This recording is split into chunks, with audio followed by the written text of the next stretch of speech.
Traditionally, each Sunday in the season of Advent focuses on a word related to the season. Hope, then peace, then joy, then love. Each worship service during Advent will begin with some personal sharing on the focus word for that Sunday. So today, the second Sunday of Advent, we hear about peace.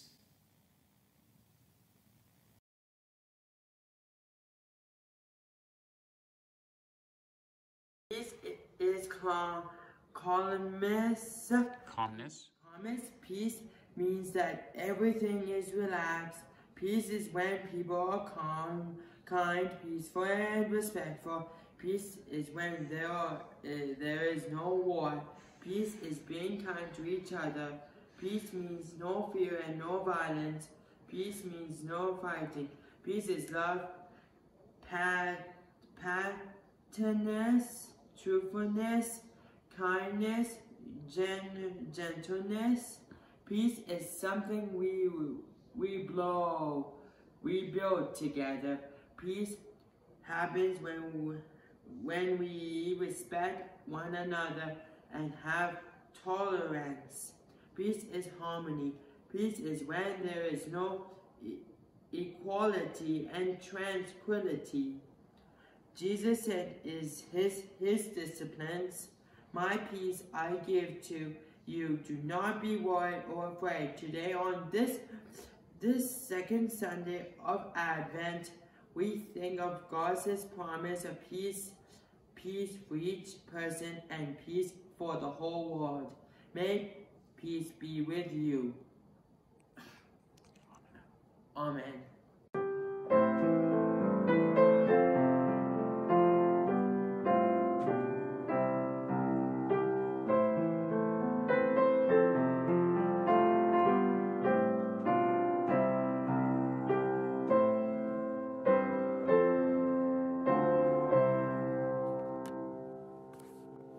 Peace is a rhythm that circles the earth, giving a promise of safety and worth.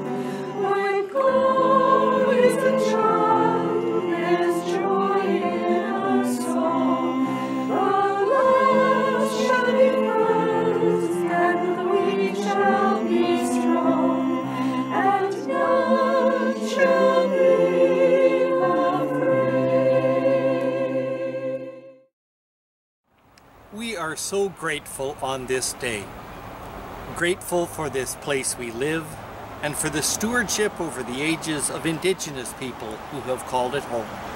Our Stoney Nakoda neighbors, Wesley, Chiniki, and Bearspaw, and their relations and forebears. We are grateful to be an affirming ministry. And even when we are not gathering for worship or for other activities, we remind ourselves of the commitment that we have made to all manner of diversity. We are grateful for those striving to bring us back to health by calling us to this time apart from one another, and grateful for the breakthroughs in vaccine development. Beginning from this viewpoint of gratitude, let us pray. On this second Sunday of Advent, we gather, O God, with a yearning for peace. We seek peace in our minds, in our homes, in the world. We want to live in a world free from unsettling turbulence and aggression, and we bring those prayers to you.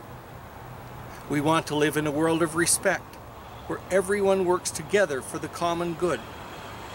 We want to live in a community of care, and in that spirit lift to you those who are ill, suffering, grieving, unsettled.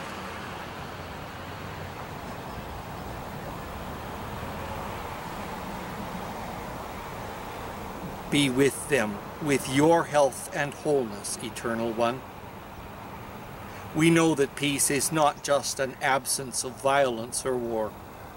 Peace, your peace, comes only when all your children are treated with justice and respect.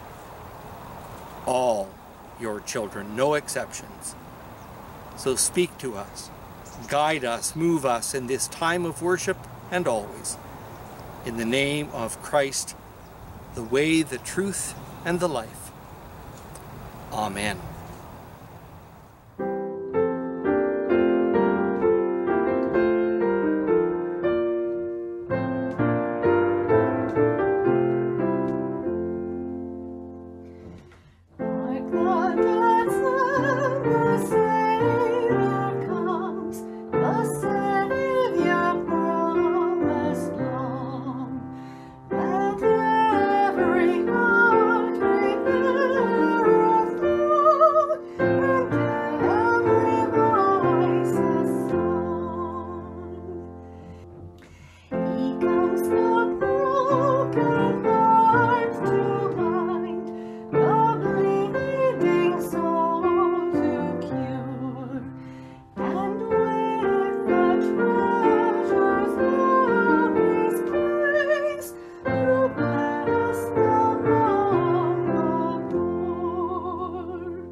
Reading from the Gospel of Matthew, chapter 1, verses 18 to 25. New Revised Standard Version, Anglicized. Now the birth of Jesus the Messiah took place in this way. When his mother Mary had been engaged to Joseph, but before they lived together, she was found to be with child from the Holy Spirit. Her husband Joseph, being a righteous man, was unwilling to expose her to public disgrace, and planned to dismiss her quietly. But just when he had resolved to do so, an angel of the Lord appeared to him in a dream and said, "Joseph, son of David, do not be afraid to take Mary as your wife, for the child conceived in her is from the Holy Spirit. She will bear a son, and you are to name him Jesus, for he will save his people from their sins." All this took place to fulfill what had been spoken by the Lord through the prophet. "Look, the virgin shall conceive and bear a son, and they shall name him Emmanuel," which means God is with us. When Joseph awoke from sleep, he did as the angel of the Lord commanded him. He took her as his wife, but had no marital relations with her until she had borne a son, and he named him Jesus. The word of God for the people of God. As much as the Holy Family of Jesus, Mary, and Joseph is held in high esteem, the Bible tells us very little about Joseph. I know way more about the patriarch Joseph, the one of the Technicolor Dreamcoat, than I do about this first male influence in the life of Jesus. On this Sunday of Peace, however, I wish to focus mainly on one thing about Joseph, and that is that he was the one who could have made life extremely difficult and dangerous for Mary, and he chose not to. Before going much deeper into the story, a bit of theological self-disclosure is in order. My take on the birth narratives about Jesus is that they were written long after the fact, or even adapted from stories and legends about the birth.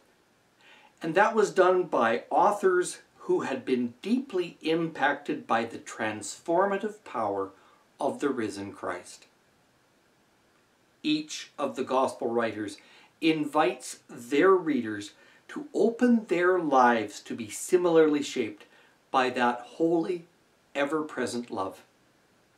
So whether the details of the birth narrative align even slightly with what an eyewitness would have seen is of less importance to the gospel writers and to me than what is revealed here about life and love and the presence of God that shows up in both the ordinary and the extraordinary. Countless generations have wanted to know more about Joseph and what went into his decision in the face of a pregnancy that he knew he wasn't responsible for. I want to know what this tells us about him and about life and about God. And because the Bible says little about Joseph, traditions have sprung up over the centuries, 3 of which I'm going to share with you now.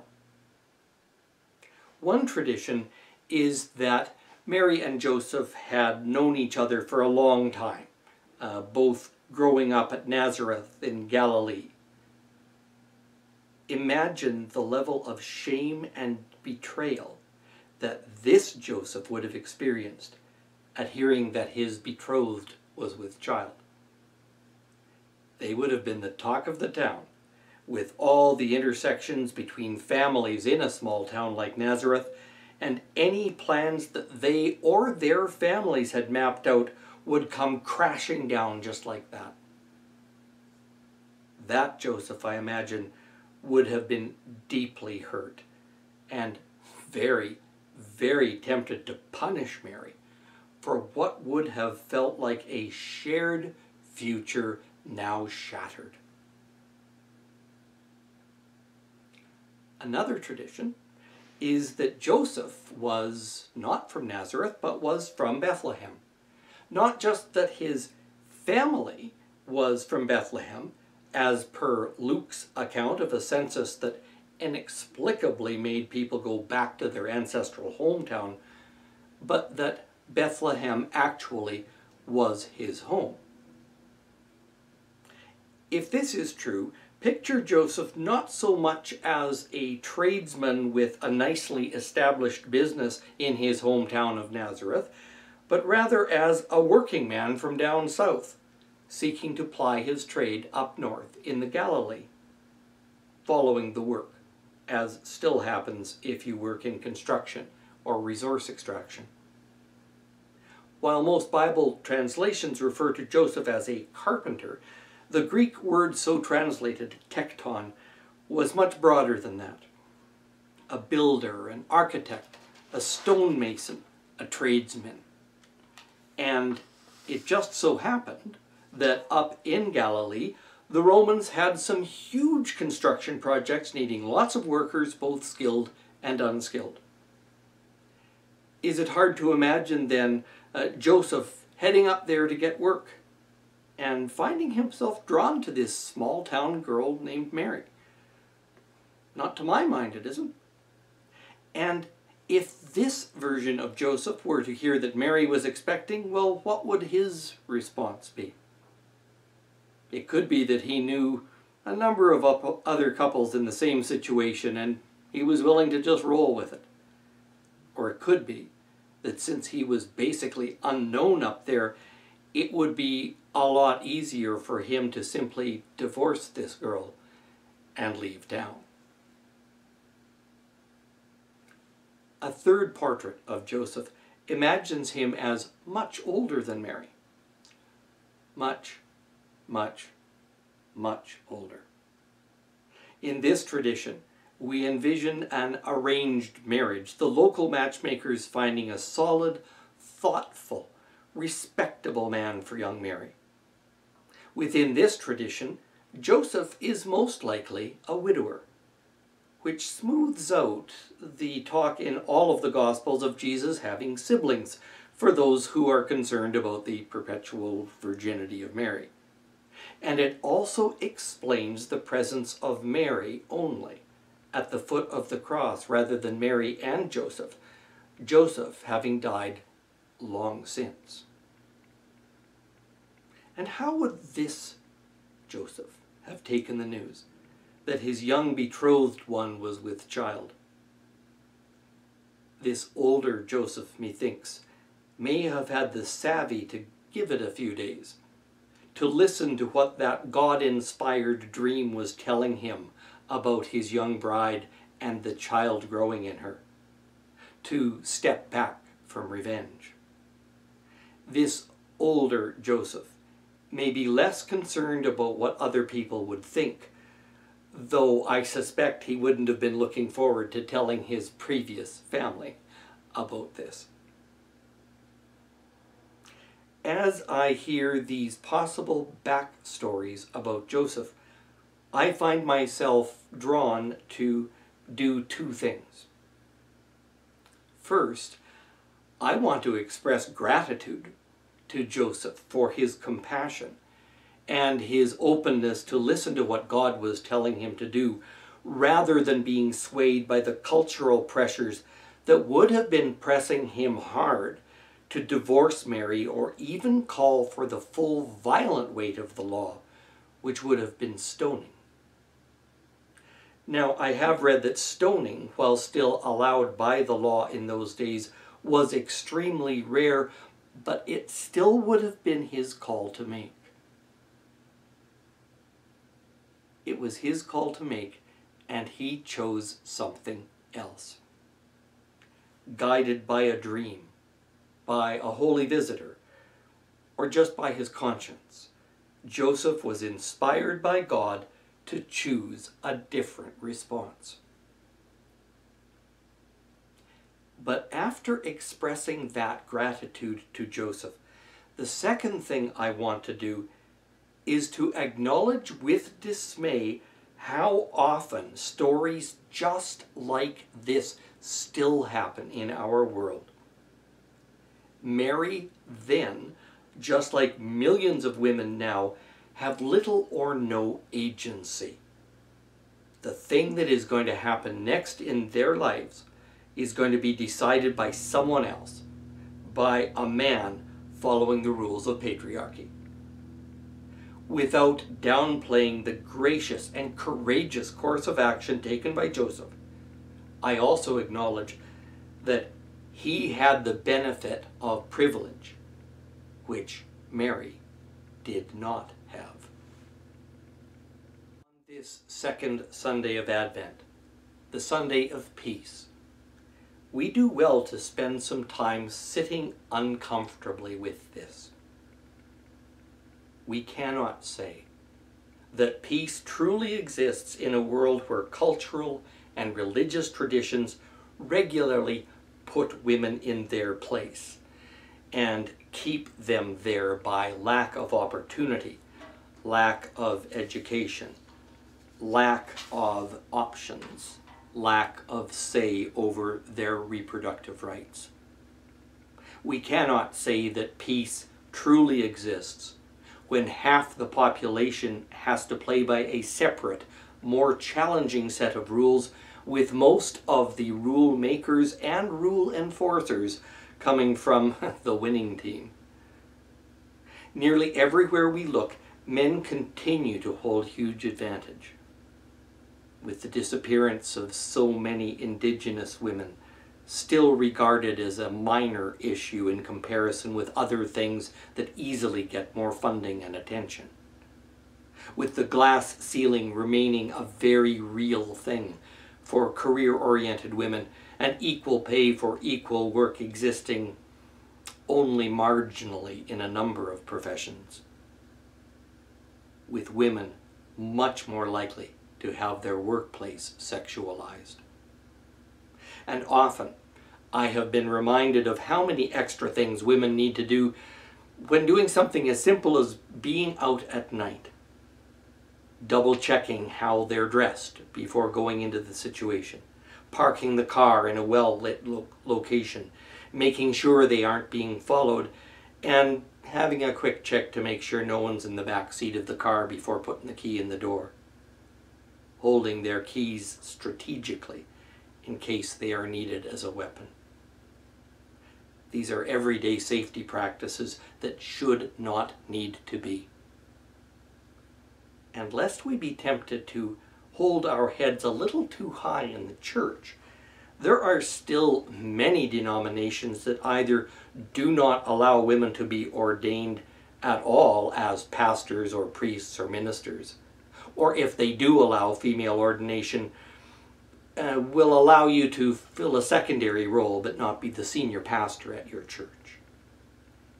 And even in the United Church of Canada, the last time I checked, which admittedly was about 5 years ago, 24 of the 25 largest United Churches had men as their senior ministers.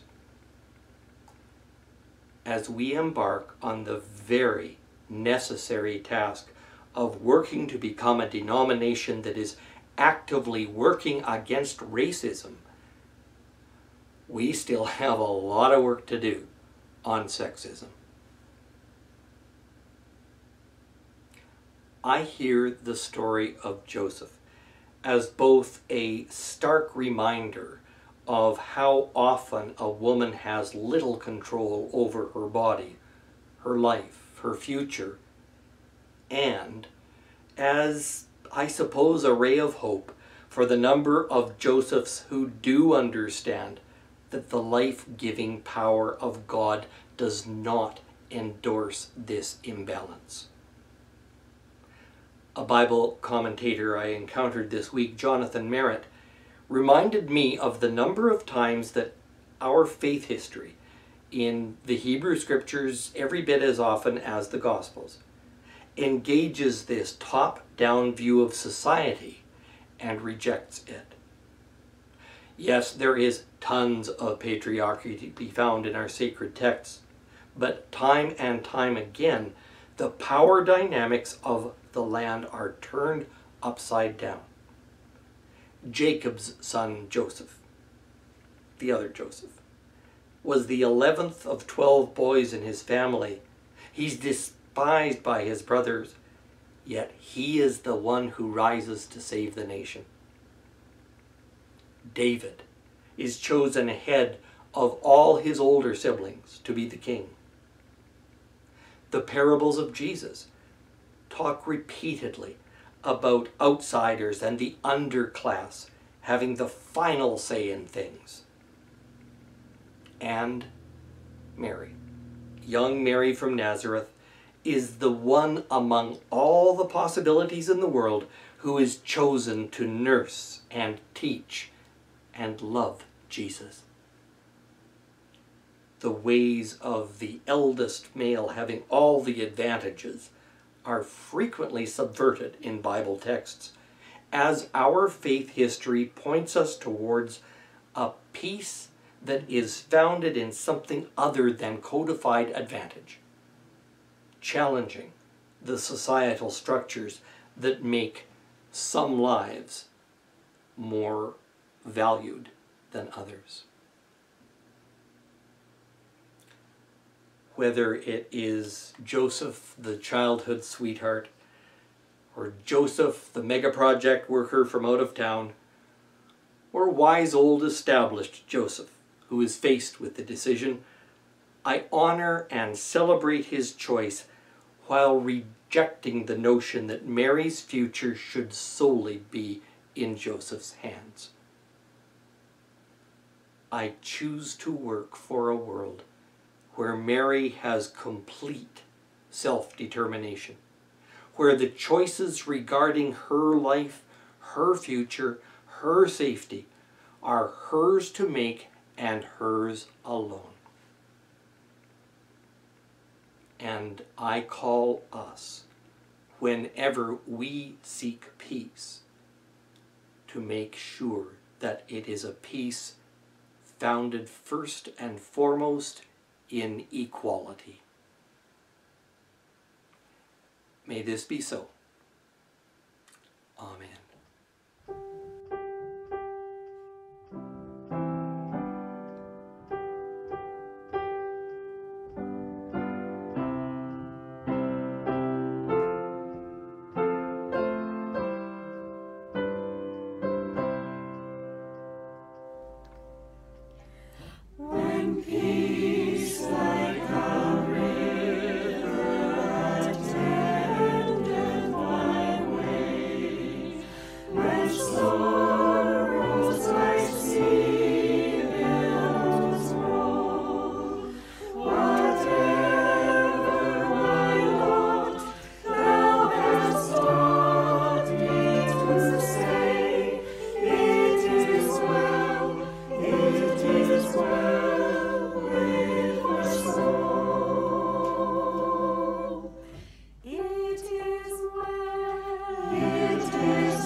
McIntyre.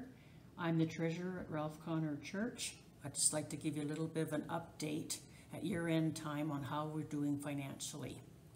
I'd like to thank everyone who has continued supporting Ralph Connor during this time with PAR, e-transfers, the Canada Helps button, checks, and share donations. We still have a shortfall though, as expenses continue, and without the Sunday services, we have no plate givings, and without renters, we have no rental income. Thankfully, we have received some government and UC grants that have helped with the shortfall this year. However, we can't assume that that will happen again in 2021. Thank you to everyone who has returned their Pledge Fest forms. It certainly does help with budgeting. And thank you to Faye, Carol, and Trish, my Pledge Fest pals. If any of you have any questions, please don't hesitate to give me an email. I, of course, am in the wonderful new directory. And I'd like to end. Most of you probably don't even recognize me without, there. Oh, I feel better already. I'd like to end by saying, peace be with you all. And I look forward to when we can do that in person. Again, peace be with you. Thank you.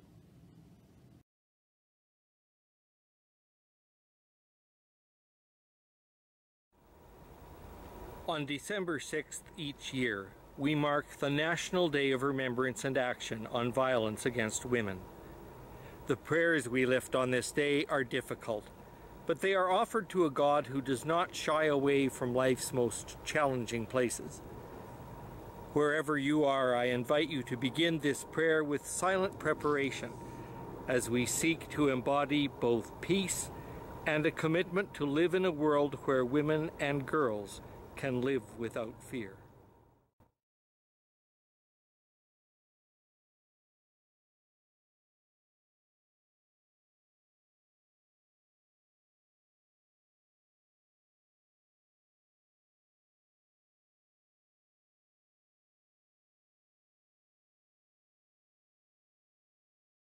We offer ourselves to you, O God, our Creator.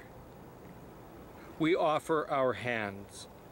Use our healing touch to comfort sisters, brothers, and children who are afraid.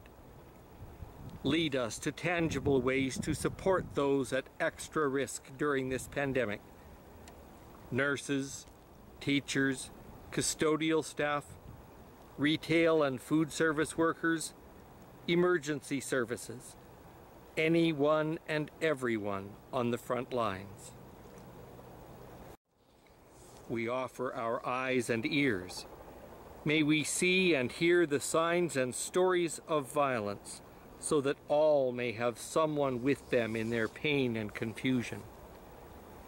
We will not turn away from the stories of violence of women of color, trans women, women living in cultures that limit their education or scar their bodies, women who endure body shaming in person and online, the missing and murdered Indigenous women, the women of École Polytechnique.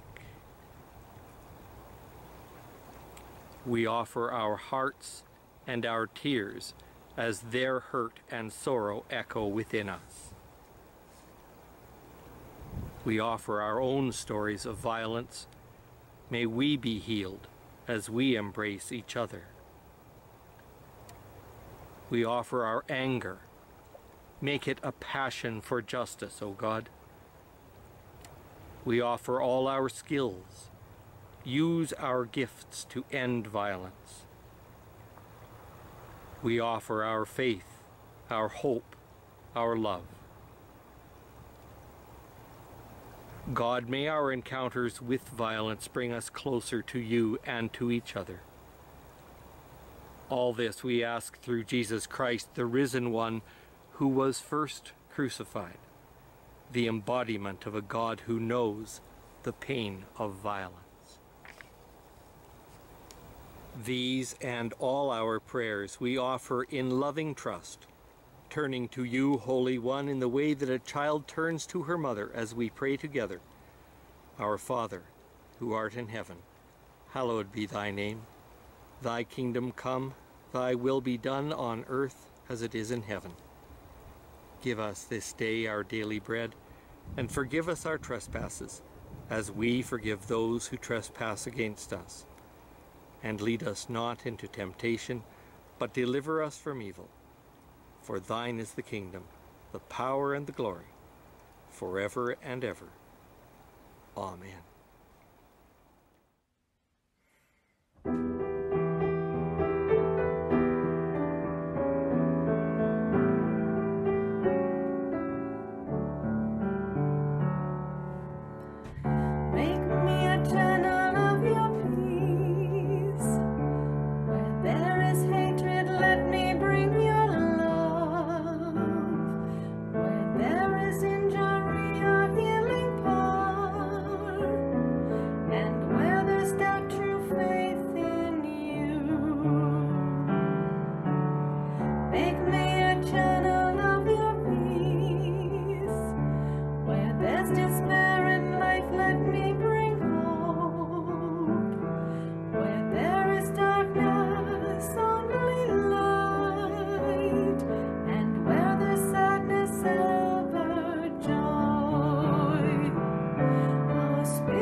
Today's time of worship ends with this responsive blessing from the World Council of Churches. May the blessing of Creator God be with us, author and bringer of peace and justice. May the blessing of Christ be with us, the one who weeps the tears of the world's suffering. May the blessing of the Spirit be with us, our inspiration for reconciliation and hope. Friends, know you are blessed as you bring peace to your daily living. Amen.